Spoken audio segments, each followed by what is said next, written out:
Hello and welcome to this ID Video Market Report Special Edition. Yesterday, we reviewed what's happened so far in 2014 and how it's been affecting industrial distributors. Today, we'll look forward to the second half and tell you what you can expect to influence business operations in your marketplace.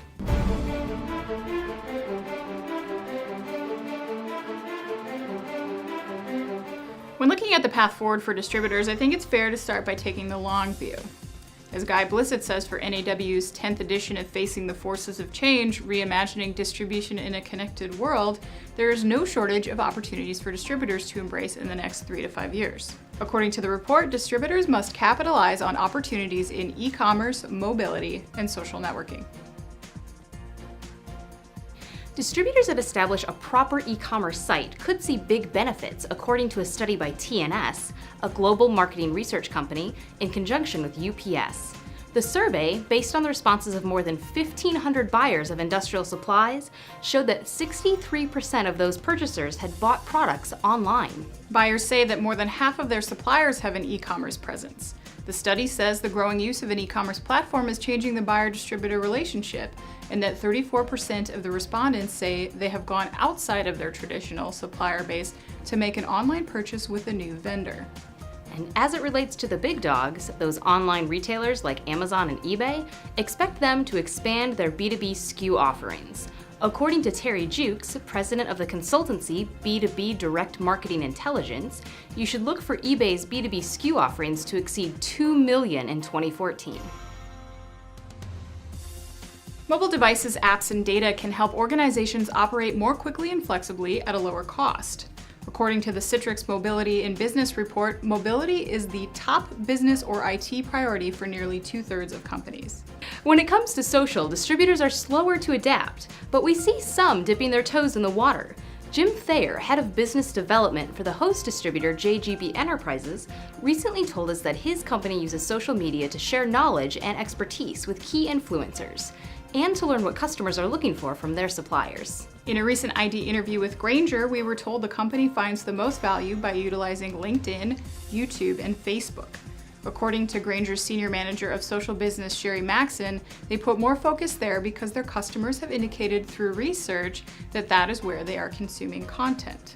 As far as the rest of 2014 goes, here's the buzz surrounding the big critical issues: consolidation, the job market, and the economy.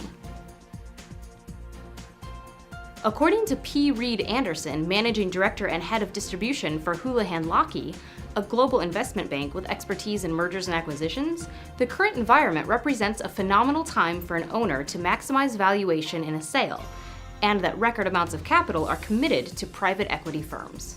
In a special segment for ID's July-August issue, Jack Keogh cites some of the industry's top CEOs and what they have to say about the accelerating pace of consolidation, including MSC's Eric Gershwin, who said local distributors are under as much or more pressure than they've ever been. HOULIHAN LOKEY's Anderson says he expects the pace of consolidation to pick up, and that the threat from e-commerce is also a factor, as certain companies without e-commerce capabilities are struggling to compete with those who do.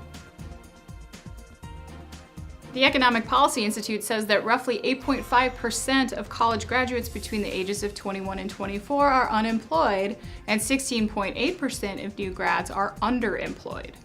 From an industrial distribution perspective, 30% of our readers tell us they anticipate adding staff in the coming year. In fact, in the Industrial Distribution Annual Survey of Distributor Operations, our readers told us that the biggest gaps in staffing currently appear to be sales, warehouse, and customer support, and 40% told us they're often unable to find suitable candidates. In that same survey, 52% of respondents told us that this year's economic conditions were one of their primary concerns, the lowest rate since 2009, and the first time since 2009 that this hasn't taken the #1 concern slot. Still, the most recent economic forecast cited by Reuters has the economy growing 2.2% this year, down from a May projection of 2.5%. And despite some of the tempered growth, Ryan Sweet of Moody's Analytics says the collective psyche has improved. Adds Sweet, this is very important because businesses will have to continue to hire and invest to keep the economy chugging along. The Feds are expected to begin raising rates in the second half of 2015, says Reuters. Therefore, we may see a lot of activity as businesses invest now at these lower rates. And that's it for today. For more late and breaking news, opinions, and analysis, find us on the web at www.inddist.com. Thanks for joining us.